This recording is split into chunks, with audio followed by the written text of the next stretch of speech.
False position is another bracketing method in looking for the root of a nonlinear equation. But why is it called false position? Learn about it here in Numerical Solutions to C Problems.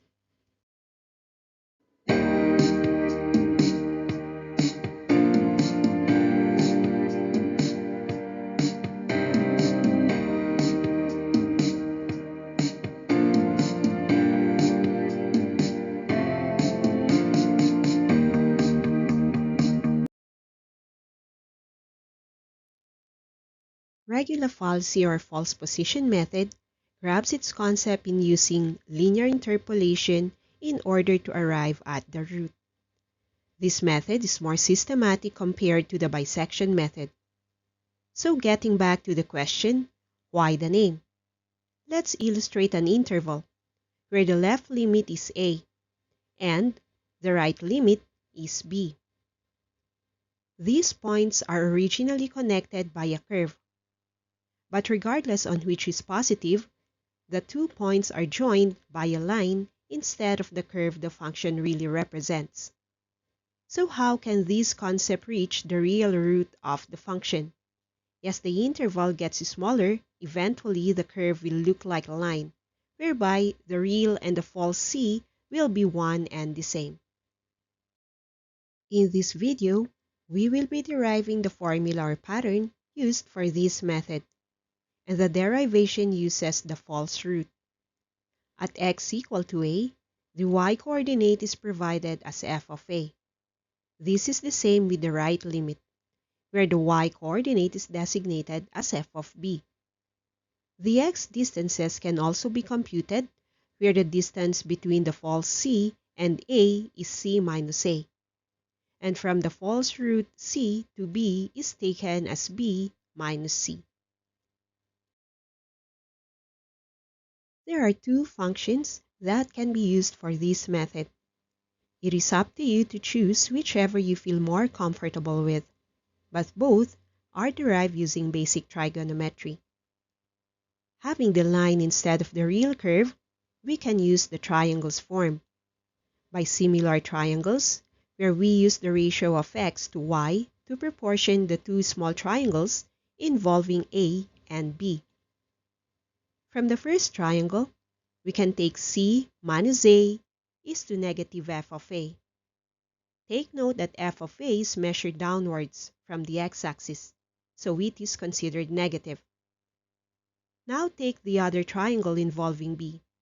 The proportion can be written as b minus c is to the function of b. From the proportionality, cross-multiply terms to have c less a times the function of b as equal to b minus c times the negative function of a. We are looking for the function that can define c, or the location of the false root, so take out the groupings by distributing terms. c and a are multiplied with the function of b, now having c times f of b minus a times the function of b. This is equal to b times the negative function of a minus c times the negative function of a. Collect all terms with c and equate them to the rest of the terms. So we get c times negative f of a plus c times the function of b.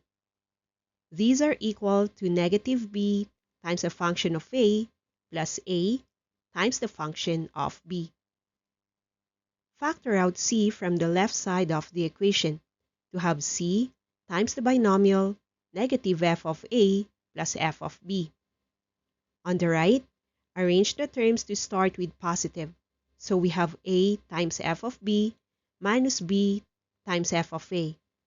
As c is already extracted, we can take out the equation for c as a times the function of b minus b times the function of a upon the function of b less the function of a. An alternate formula for Regula Falsi is also derived using similar triangles. With the same illustration, we start with creating triangles. The first is the same used in the previous formula. The x distance is taken as c minus a, and y distance is f of a, again below the x-axis. Since we are gonna use similar triangles, take the ratio of x with y, where with a small triangle, we get c minus a all over negative f of a. Now for the second triangle, which is generated with the same lower vertex up to make a bigger triangle until it touches the right limit. The big triangle's x distance is then b minus a, and the y distance of the triangle is the summation of the functions of a and b. And with this, don't forget to include the sign. Now, we can place the proportion of the ratio, which is then b minus a is to f of b plus negative f of a. The next thing to do is to cross multiply, but only half of the proportion, because there is no c in the right side of the proportionality anyway, and we are just extracting c. By placing the denominator to the other side, the function becomes c less a as equal to the binomial b minus a multiplied by the negative function of a, all upon the summation of the functions b and negative a. As we are isolating c, transpose a to the other side, and arrange the numerator by collecting similar terms, thus having a plus the quantity of b minus a with the negative function of a. From the denominator, extract the negative sign to start with a positive term. So the whole thing becomes negative of the functions of a minus b. By extracting the negative sign, we can cancel these out with the numerator, thus simplifying the alternates formula for c as a plus the quantity of b minus a multiplied by f of a upon the quantity of the difference of the functions of a and b. How does the iteration start in Regula Falsi?